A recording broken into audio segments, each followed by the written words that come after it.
1300 hours, Pakistan Standard Time. Assalamu alaikum.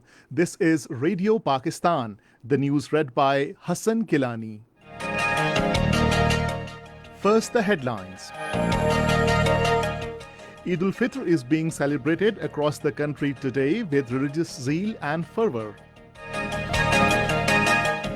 Foreign Minister says Pakistan wants peace, but its policy of restraint should not be construed as weakness.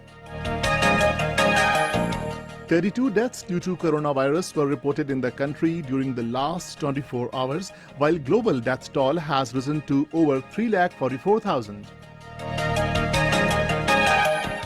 Pakistan has welcomed announcements by Afghan government and the Taliban about ceasefire on the occasion of Eid ul-Fitr.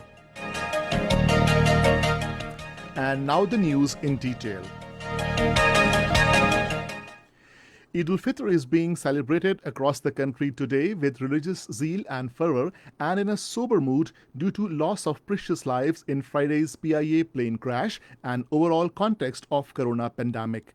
Eid prayers congregations were held at open places in mosques and Eidgahs in all cities and towns with strict adherence to SOPs of social distancing and other precautionary measures.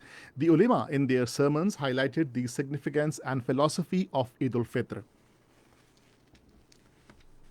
In a tweet, Prime Minister Imran Khan has wished a special Eid Mubarak to the people of occupied Kashmir and admired their patience and courage during the inhuman lockdown and continuing oppression by Indian occupation forces. Minister for Science and Technology Fawad Chaudhry has expressed his pleasure that one Eid is being observed across the country and the Muslim world after a long time. Sharing his sentiments on this auspicious occasion of Eid ul-Fitr with News and Current Affairs channel of Radio Pakistan, he said this has given the message of unity and solidarity. Director General Radio Pakistan Ambreen Jan in her remarks said that given the current situation, the people should mark the Eid with simplicity and they should stay at homes to avoid the spread of coronavirus. The number of coronavirus infections cases in the country has risen to 54,601, while 2,164 cases were reported during the last 24 hours. The cases detected in Sindh have soared to 21,645, in Punjab 19,557, in Khyber Pakhtunkhwa 7,685, in Balochistan 3,306, in Islamabad 1,592, in Gilgit-Baltistan 619, and in Azad Kashmir 197.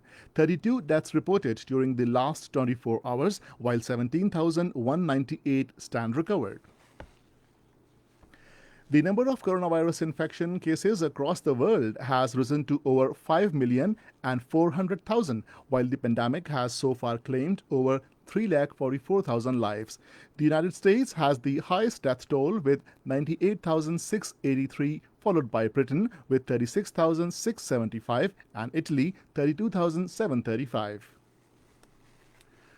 World Health Organization and the United Nations International Children's Emergency Fund has warned that some 80 million babies around the world are at higher risk of diseases like diphtheria, measles, and polio. According to a vaccine institute of UNICEF, vaccine campaigns have been disrupted in at least 68 countries due to COVID-19.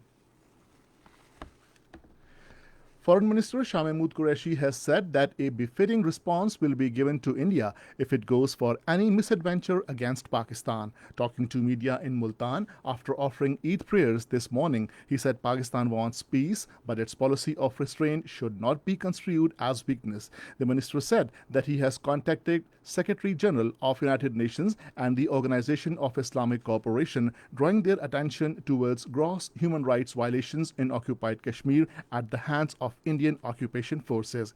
He said that he has informed them that India may launch a false flag operation against Pakistan to divert world attention from its own internal situation.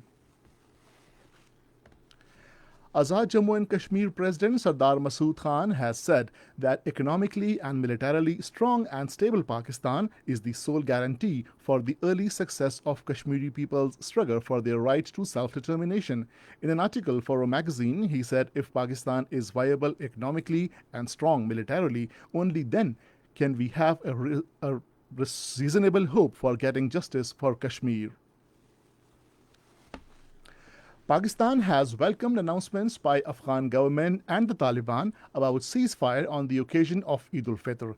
The Foreign Office spokesperson Aisha Faruqi in a tweet today also extended Eid greetings to Afghan brethren and prayed for a peaceful, stable and prosperous Afghanistan. The United Nations Secretary General Antonio Guterres has congratulated all Muslims across the world on the occasion of Eid al-Fitr. In a tweet message today, he said now more than ever, solidarity and unity must be our guiding principles. And this is the end of the news. For more news and analysis, log on to our website radio.gov.pk and also watch live video streaming of our bulletins on the link facebook.com/Radio Pakistan News Official.